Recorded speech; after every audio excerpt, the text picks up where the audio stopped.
Hello, welcome to my new video. Over the years a lot of flashback and or mini systems have been released with which the games for the Atari 2600 game console could be played again. I used to have a 2600 myself, so I think it's fantastic to play these games again. But a larger part of my youth I was engaged with the Atari 8-bit home computers, especially with programming, but also with playing the fantastic games that has been released for it. I always found it a shame that not a retro machine of the Atari home computers was released. At least until now. Because now the company Retrogames together with Atari has released a mini of the Atari 400 home computer. I immediately pre-ordered this and today it finally arrived. In this video we will take a closer look at this and play some of those fantastic games.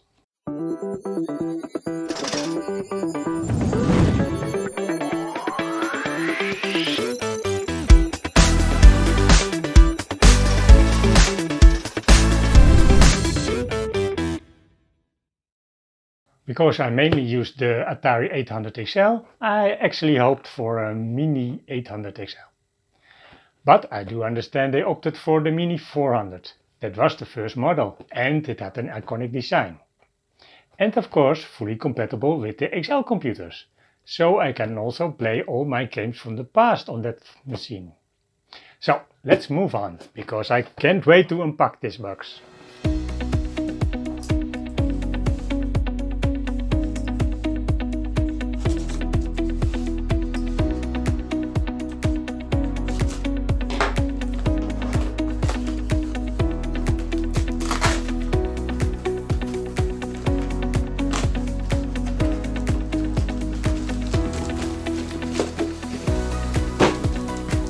Beautiful packaging. Like the VCS and the 2600 Plus, it's also in plastic. How do we get that open?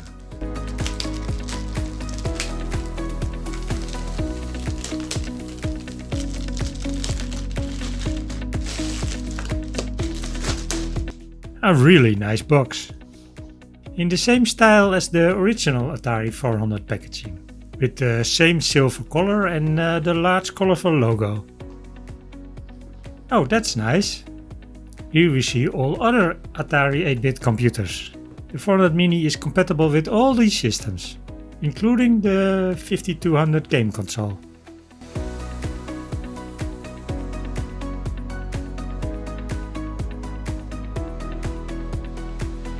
On the back we see some of the built-in games. There are 25 games in total. Some information about the included joystick.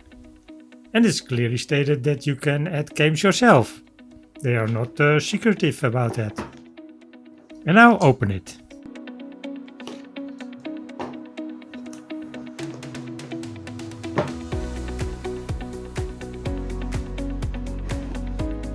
Oh wow, look at that. How small it is. Just like the 2600 Plus, there is a plastic cover that you can use as a dust cover. He really looks nice. And of course, try to see if it can be opened. But sure, that's not possible. And here are those 4 USB ports. You feel an edge around the keys, but you also feel that you cannot press them. No connections on this side. On this Mini, they are at the back. Here we find the power switch, an USB port for power, an HDMI port, and another USB port for example, the USB stick. The weight is just right. It's not too light. And now the stick, as they call this joystick. This time with an USB connection, so you can also use it with a PC. Oh, it felt a bit different. The joystick has 8 buttons. The standard fire button, a menu and home button on the back, some sort of a shoulder button on the corner. But here's the thing, this ring also contains 4 buttons.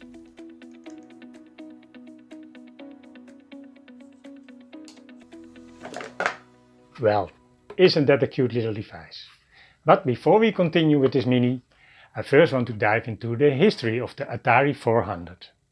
As many know, Atari released the Atari Video Computer System in 1977, which later became known under the name Atari 2600. It was one of the first cartridge-based game consoles and Atari's biggest hit. Because it was the first game console, people at Atari had no idea how long a game console lasts. The idea was that after 3 years, other systems would be released, which would make the 2600 outdated. So, after the release of the VCS, they began immediately developing a successor. But around that time, a new phenomenon also emerged, the home computer. Atari therefore decided to release 2 new models, a gaming computer and a serious computer. The 2 computers would be fully compatible, but the gaming computer would have fewer options. The gaming computer would have 4 kilobytes and was called the 400, and the full computer would have 8 kilobytes and was called the 800. For a long time there was the question at Atari whether the 400 would need a keyboard. The plan was to release an external keyboard which could be connected via the joystick ports 3 and 4. But at the last moment for releasing, it was decided to give the 400 a built-in keyboard. They decided that it was going to be a cheaper membrane keyboard, which was also safer in case children spilled some lemonade on it. In 1982, the 400 and 800 were followed by the cheaper to produce XL computers. In 1985, these were replaced again by the even cheaper to produce XE computers. In 1987, the last model of the Atari 8-bit computers was released in the form of the XE game system. This was an 8-bit computer in the case of a game console with an external keyboard. Actually, just the way the 400 was originally intended.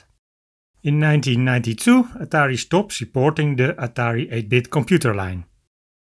And here we have the Atari 400 and 800. The 800 has a real keyboard.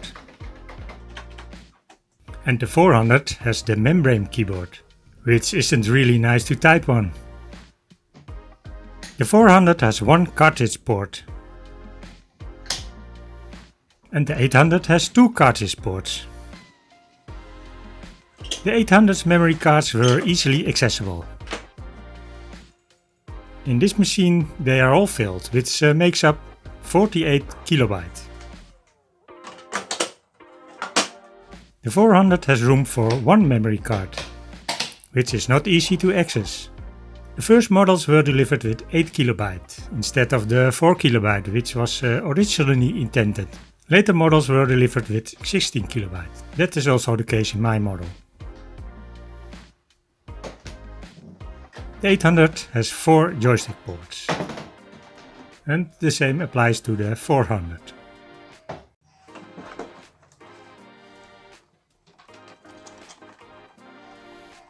On the side of the 800 we find the SEO port, a channel switch and the power switch. But other than that, gosh, that the 800 is heavy. The 800 also has a monitor connection. If you look at the 400, then we also see the SIO port and the power switch, but no monitor port. The 400 could only be connected to a television set via the RF connection, which was also present on the 800. And now back to the 400 Mini. What else is in the box? A quick start guide. Also in the original 400 style.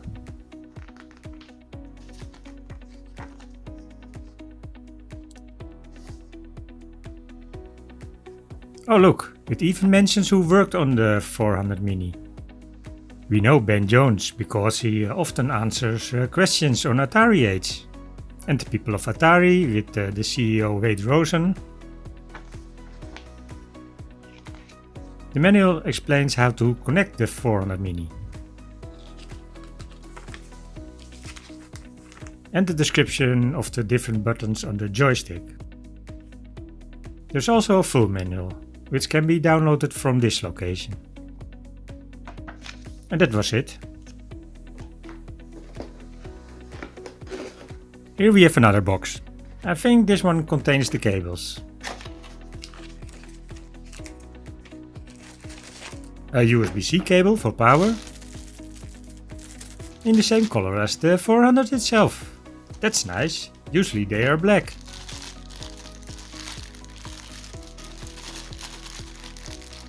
And yes, the cable is Atari branded.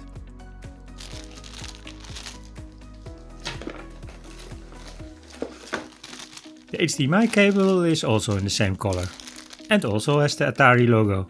There's no power brick, you have to arrange that yourself. Now let's look at the scale of the 400 Mini. With the joystick next to it, you can already see how small it is. But now we're going to compare it with an original Atari 400. Then you really see how small he is. And then the 400 was still small compared to the 800.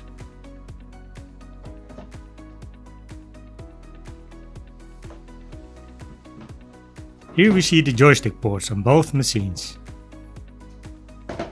Those function buttons on the 400 Mini are so small you could never press them. And now we compare the joysticks. This is the joystick of the 2600 Plus. It looks exactly the same. The joystick of the 400 Mini feels slightly heavier.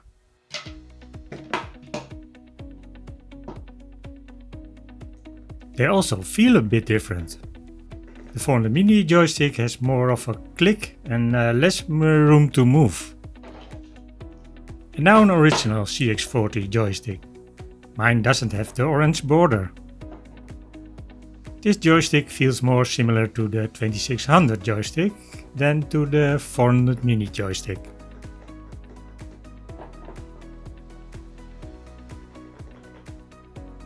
Then now it's time to connect it. For now I will use the cables from the 2600 Plus for this.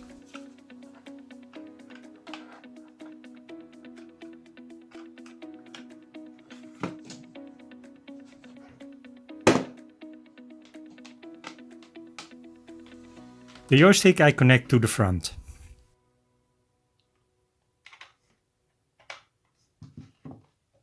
Okay, let's start it up. Whoa, nice loading screen. Because it is still new, some settings need to be done first, starting with the language selection. Unfortunately no Dutch, but we are used to that, so I choose English. With the top button of the ring we go to the next screen. Then we have the choice between 50 and 60 Hz output. I didn't know this was still a thing for the 400. Because we are here in Europe, I choose 50 Hz. Okay, that was the last setting. We now end up in the main screen of the 400 Mini. The bar at the bottom of the screen shows which buttons are being used. For example, the stick up is go to the help screen. The mapping of the different joystick buttons are described here. The ring button down opens an extra help screen. Some button combinations are described here. With the stick button down, we go to the game save state screen. A state can be stored in each cartridge. The menu button on the back of the joystick takes us to the options menu. In display options we can choose an aspect ratio. I'll take pixel perfect and I don't need a CRT effect. Then we will choose a frame for the border. I want one that isn't too distracting. Yes, this one, the starry sky. We can still switch the language here. Now to the advanced options.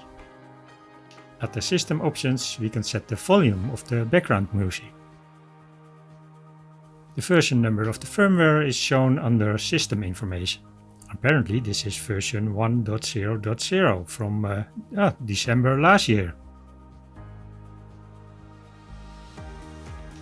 And at legal notice we see all legal information of all the games. And then we have the factory reset. Back to the main screen. Here we can set the rating of the selected game with the left ring button. With the right ring button we can change the sorting of the games. Let's take a look at what games are on here. Starting with Airball, then Asteroids, an Atari classic. Basketball, of course we also need a sport game. Battlezone, that's a classic from the arcades. And Berserk, since Atari regained the rights to it, you will find it everywhere. Boulder Dash, this was one of my favorites on the 800 XL. Bristles, don't know that one. Capture the Flag, a 3D game. Centipede, another classic. Crystal Castles with Bentley Bear. Electric Glides, oh that looks very nice. Encounter, don't know that one either. Flip Flop, that looks nice. Henry's House, looks a bit like Mario. Hoover Over is a maze game. Lee, or rather Bruce Lee, my favorite. Mule, a game for 4 players. Millipede, that's the sequel to Centipede. Miner 2049er with Bounty Bob. Missile Command, speaking of a classic. O'Reilly Mine, no, I don't know that one. 7 Cities on Cold, that's a nice game. Star Raiders 2, which was originally Last Starfighter. Wavy Navy, yes, unknown to me. And finally Jump, that's a very recent game. Okay, let's now play Bruce Lee, my favorite.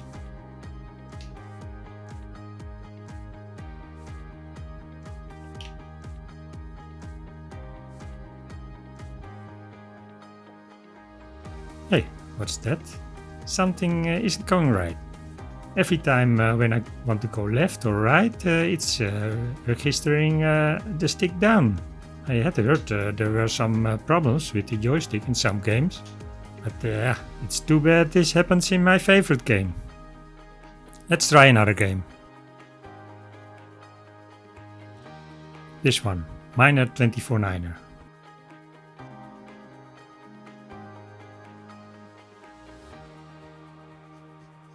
Yes, it looks fine in this game. So it's not a joystick.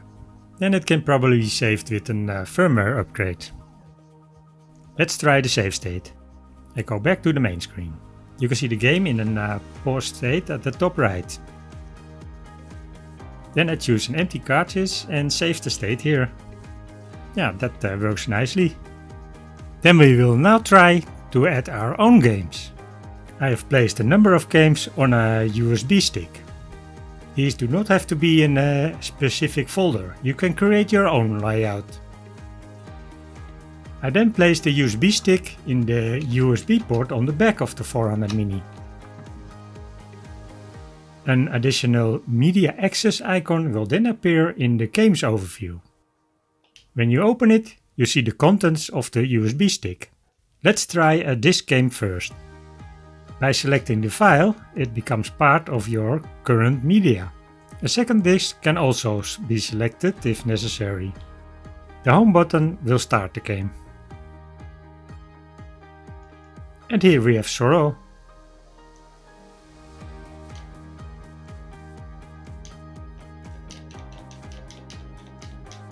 We go back to the main screen.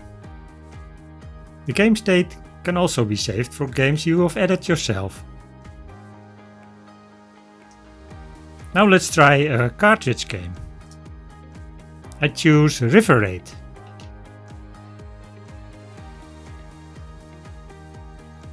And here we have River Raid. Now let's try other game controllers. Starting with this generic Logitech USB game controller.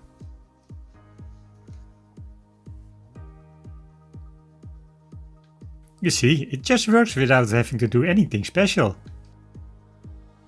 When we request the controller mapping, we now see the layout of the game controller. And now I tried the Atari modern game controller of the new Atari VCS, but now connected via USB. This controller also works out of the box. Finally, I tried the Atari Classic controller of the new VCS. There is something special with this one. First, the joystick also works directly. But by connecting it to the 400 Mini, 2 additional PAL games become visible. For example, Super Breakout.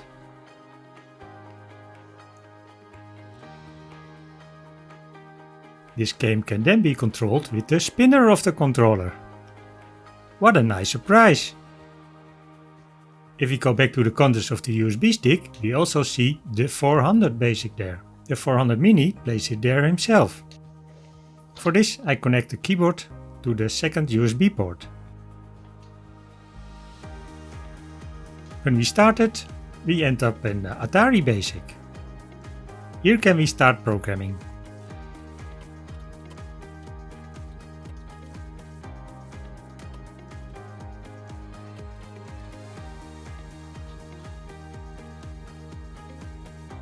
We can also save this program to disk.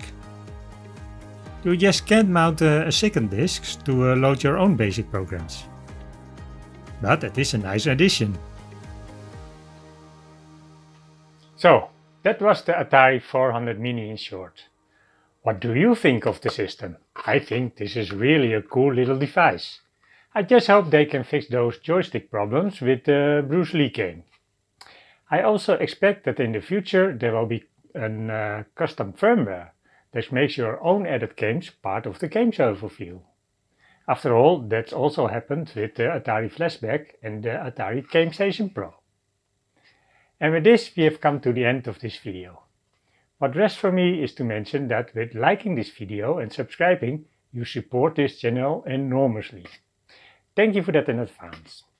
And let's see you at the next video. Bye!